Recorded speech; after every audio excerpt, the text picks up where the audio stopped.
दोस्तों, आज हम आपको बताएंगे उस दिन की पूरी कहानी जब महात्मा गांधी को मारी गई थी गोली। आज से लगभग 70 साल पहले गांधी जी की हत्या कर दी गई थी। 30 जनवरी 1948 के दिन की शुरुआत गांधी जी के लिए आम दिन की तरह ही थी, लेकिन उन्हें पता नहीं था कि यह दिन उनकी ज़िंदगी का आखिरी दिन भी हो सकता है। 30 जनवरी 1948 को शुक्रवार का दिन था। दिल्ली के बिरला हाउस में गांधी जी की दिन की शुरुआत हर दिन की तरह सुबह 3:30 बजे उठने से हुई। उसके बाद उन्होंने दैनिक क्रिया करने के बाद सुबह की प्रार्थना की, जो वो हर रोज़ करते हैं। हालांकि इस दिन उनकी पोती आभा नहीं जागी और वो सो ही रही थी। उसके बाद मनुबाई रसोई में गई और उनके नाश्ते का इंतज़ाम किया, जिनमें गर्म पानी, शहद, नींबू था। कहा जाता है कि आभा के ना उठने की नाराज़गी उन्होंने मनुबाई के साथ साझा की थी।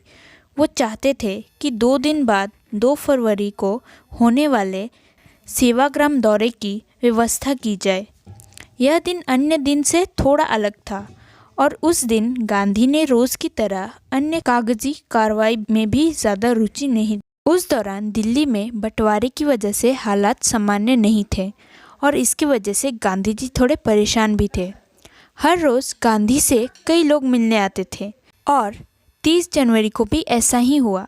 इस दिन उनसे मुलाकात करने वालों में से मशहूर हस्ती थी R.K. नेहरू।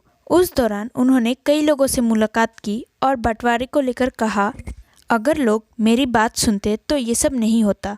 मेरा कहा लोग मानते ही नहीं। इन दिनों उनके घर पर सिक्योरिटी भी थी, क्योंकि इससे पहले 20 जनवरी की प्रार्थना सभा में एक बम धमाका हुआ था, लेकिन यह गांधी जी को नहीं लगी। इससे एक दीवार टूट गई थी। 30 जनवरी को ही गांधी जी ने करीब 4 बजे सरदार पटेल से भी मुलाकात की। दरअसल सरदार पटेल की मुलाकात के बाद उन्हें 5 बजे प्रार्थना सभा में शामिल होना था, लेकिन गांधी जी और पटेल के बीच बातचीत 5 बजे के बाद भी जारी रही। 5:10 पर बातचीत खत्म होने के बाद वो प्रार्थना सभा में चले गए, जो 5 मिनट देरी से शुरू हुई थी। हालांकि जब गांधी जी प्रार्थना सभा पर उनके आसन तक जा रहे थे, तब दोनों तरफ लोग उनका अभिवादन कर रहे थे।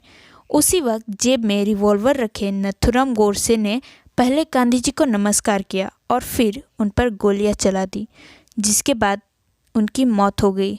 ऐसा कहा जाता है कि गांधी जी की हत्या के वक्त उन्होंने हे राम कहा था। दरअसल वो राम का नाम लेकर मरना चाहते थे, लेकिन उस वक्त वो कुछ भी कहने के परिस्थिति में नहीं थे।